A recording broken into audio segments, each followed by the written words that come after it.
First off, I'd like to thank all the organization, the clubs, volunteers, their family, everybody, the racers, and everybody who made this year happen. I really appreciate it. This has really been a lifetime goal for me, and ever since I was little enough to figure out how to ride and race, I've always wanted to win the OMRA championship in the cross-country series. And at the beginning of the year, I figured out that we were having a little baby, and I had getting married a couple years ago, and so I figured this might be the last opportunity I have, being a free man, to go out and get this job done, knowing that I had a wife and a child coming, and so I gave it everything I have, and it was able to succeed. This year has been pretty up and down for me. It's almost like a pretty good roller coaster.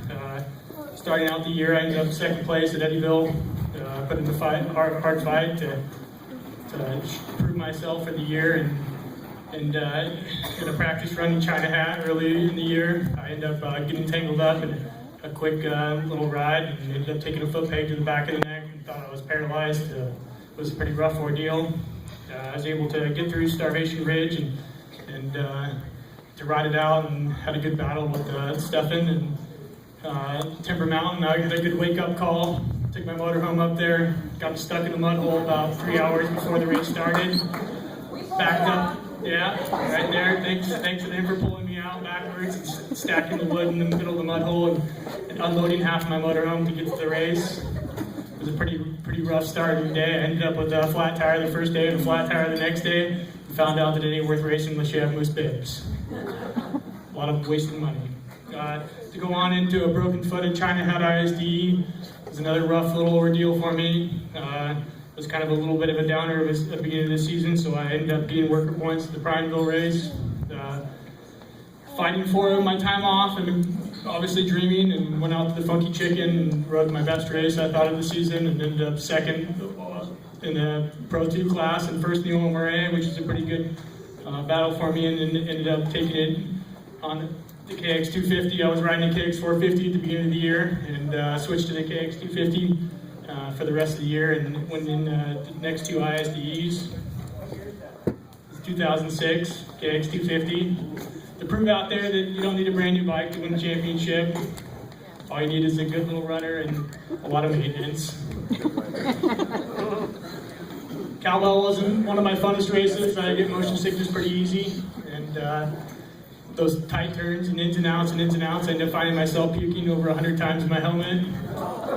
Thought I was going to slit my throat halfway through the middle of the race. My brother, thankfully, was there to coach me on with finding other people when I came to the pits that were having the same troubles that I were having, and I ended up finishing, I think, 5th place, and surviving the event. Going out to the Fall Classic, which again isn't my favorite thing, but I enjoy that area. 5th gear pin, wide open, thinking to yourself, God, if I crash right now, this is probably going to be the worst situation in my life. And for all you've rode out there, you know those little sapling trees, and you're riding in the tunnel and going 100 miles an hour and going, God, if I crash right now, this is really going to hurt. And it happened. Clipped a tree, probably doing about 60, 70 miles an hour in first place. Tangled myself up, got back up. My bars, everything was sideways. I just continued going, and I thought the whole time that I had Stefan on my butt. I could just hear this bike behind me just romping, and just that was one of my last races to complete the series, and ended up finishing, finding out Stefan ran out of gas and Devin got a flat tire, so by myself, so that was pretty rough. To my favorite place riding, which is Medford. If any of you guys haven't been there to make the drive, it's probably my funnest place to ride. It's good. I think it's the true off-road race. Start in the dirt, end of the dirt, trails, single track, little 2-track road. It's like riding on sandpaper. It was probably one of the best conditions I've ever ran. I ended up battling with Gage and finishing first that day on Saturday, and blowing a little 2-stroke up on Sunday. Just cost me a lot of money. That's why it looks pretty, because I haven't rode it in 2 months.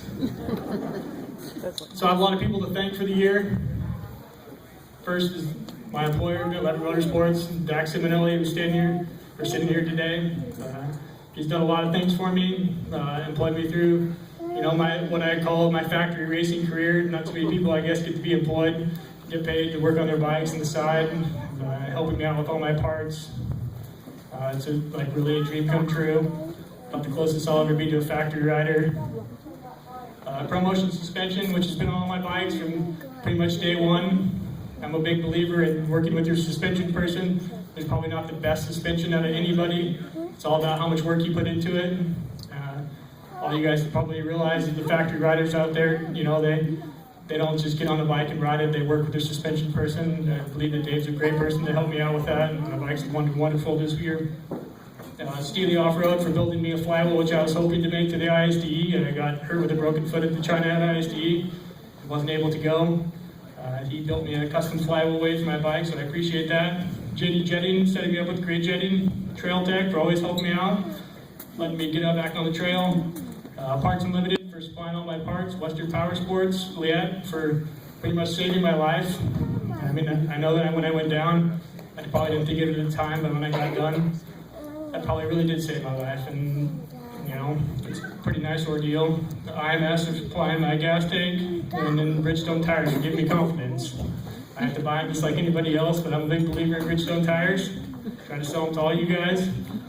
They're great tires. My buddy Jake Mateer takes all my pictures, comes to my events, helps me out.